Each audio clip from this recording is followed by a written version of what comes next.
32. Agility, 27. Endurance, 40. Intelligence, 55. Mana, 45. Stamina, 40. Charm, 57. Fate, 230. AP, 0. SP, 0. Both of them moved further into the dungeon and arrived at a group of 4 wolves. Behind them were 2 paths. The dungeon was a cave with multiple paths filled with wolves. Young master, this may be a bit difficult for you. I can kill 2 of them for you, said Emmy. Although Asher had easily killed a single wolf, attacking a group of them was different. One could be attacked from behind while attacking one enemy. Experience was required to fight a group of monsters. Asher did not have any attack skills, and Emmy's reasoning was right, but Asher was far from normal. His experience in killing was way above Emmy's, who was an A-rank hunter, and mainly dealt with assassination and cleaning.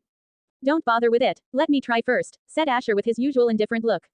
If you feel like I am in danger, you can kill them, but don't interfere unless absolutely necessary, he added. Emmy could not refuse his orders, so she nodded and removed her presence and moved a bit closer to Asher to react to any mishaps immediately. Asher moved towards the wolves, who noticed him but did not charge at him immediately. They sensed the blood of their own kind on his body, which made the human they were facing seem strong. Though these monsters do not have the mental ability to think this far, their beastly instincts allow them to sense danger. 2 of the wolves started to circle around Asher to get him in the center so they could attack him together. Unlike last time, Asher did not bother waiting for an attack. He bent his knees a bit and channeled some of his mana around his legs, then jumped towards the 2 wolves at high speed. His speed was comparable to any F-rank hunter despite being AG rank. The additional boosts of the system were showing their effects now. The 2 wolves wanted to dodge, but before they could, Asher reached one of them and slashed his sword. The wolf immediately died, with its blood spurting out of its neck region. 100 express acquired. Seeing one of them die, the wolves growled at Asher. 2 of them charged towards him from the front, but he backstepped from his previous position. The other wolf, who was near him now, slashed its claw towards him. Asher blocked the claw attack with his sword. The sound of the claw and metal colliding was heard. Shing. He used mana around his arms to strengthen them and took his sword a bit towards him before pushing the wolf away. As he pushed the wolf, he immediately charged towards him and diagonally slashed at the wolf, whose face was cut in half. 100 express acquired. Seeing his brutal way of killing, the 2 wolves took a step back and became wary of him. Asher was quite bored with the fight. It was not enough to get his blood pumping. I should probably stop playing around now. Seeing a bit more will not make Emmy suspicious of me, thought Asher. He knew that everything happening here would be reported to his family. If Asher used his original fighting style, he would have a lot of explaining to do as to how a person who detested training became such a sword expert suddenly. He immediately changed his footwork and channeled his mana into his hands and legs. He dashed forward towards one of the wolves to his right and slashed its stomach as it was trying to back off from his attack. Before giving it any time, he launched his sword straight into the heart area of the wolf. He did not even wait to confirm if his attack killed the wolf or not, and sidestepped to dodge the attack of the wolf next to him. He was aware that the last wolf would try to surprise attack him and prepared accordingly. The wolf was dumbfounded, seeing that its surprise attack had missed. But before it could even turn its body, Asher slashed his sword downward, and its head rolled off the body. 100 express acquired. 100 express acquired. He removed the blood from his blade and unsheathed it while coming back towards Emmy, who was standing there dumbfounded. How? She muttered to herself. Emmy knew that Asher was a talented genius, and she even knew about his achievement during his awakening. But talent and experience were 2 different things. One could be talented in sword fighting, but if they never battled with it, mistakes were bound to happen. This was also one of the reasons Arthur allowed Asher to go into the dungeon. He believed that Asher was rushing towards things too early, so he decided to show him what it really meant to be a hunter. He was right about it, but he could never know that Asher's sword mastery was above his as well. Though his body could not handle it right now, his sword art was truly terrifying. Asher, who maintained his usual face, just looked at his maid, who was making quite a funny face right now. Let's go, he said, walking further into the dungeon without waiting for Emmy. Yes, young master. Emmy hurriedly followed behind him. They moved and found 3 more wolves, which Asher killed easily. 100 express acquired. 100 express acquired. 100 express acquired. Blue notifications popped directly into his mind, notifying him of his rewards. He ignored them and moved towards his last 2 targets. Fuh, Asher breathed out while moving towards them with his sword pointed at the ground. The strong stench of blood around him alarmed them. These 2 wolves were bigger than the last 8 wolves. They were peak G-rank monsters. Emmy would have stopped Asher earlier because these monsters were the same rank as him. But seeing his battle prowess, she decided to let him fight. Asher was not bothered by the 2 wolves. He simply dashed towards them. Swish. He swung his sword at the wolf on his right, but the cut was not deep as both wolves jumped away from his trajectory to avoid his attack. Grr. Both of them growled at Asher, who saw that the wolf he ignored had already jumped towards him. He stayed calm and stretched his left foot as he crouched a bit and rotated his body clockwise, performing a low horizontal slash. Swish. He maintained the momentum and sliced the head of the wolf, which was still midair above him. Ping. 100 express acquired. Thump. The body of the wolf dropped to the ground. Asher's face was covered with its blood. His cold-looking face didn't make it much better. He was giving an aura of death subconsciously, which made the other wolf unable to move. Even Emmy had a chill in her spine. He didn't wait for the wolf to get out of his frozen state and immediately slashed it in half. Ping. 100 express acquired. Level up. 5 attributes points, 2 skill points. He ignored the notifications for the time being and said, let's go back for today.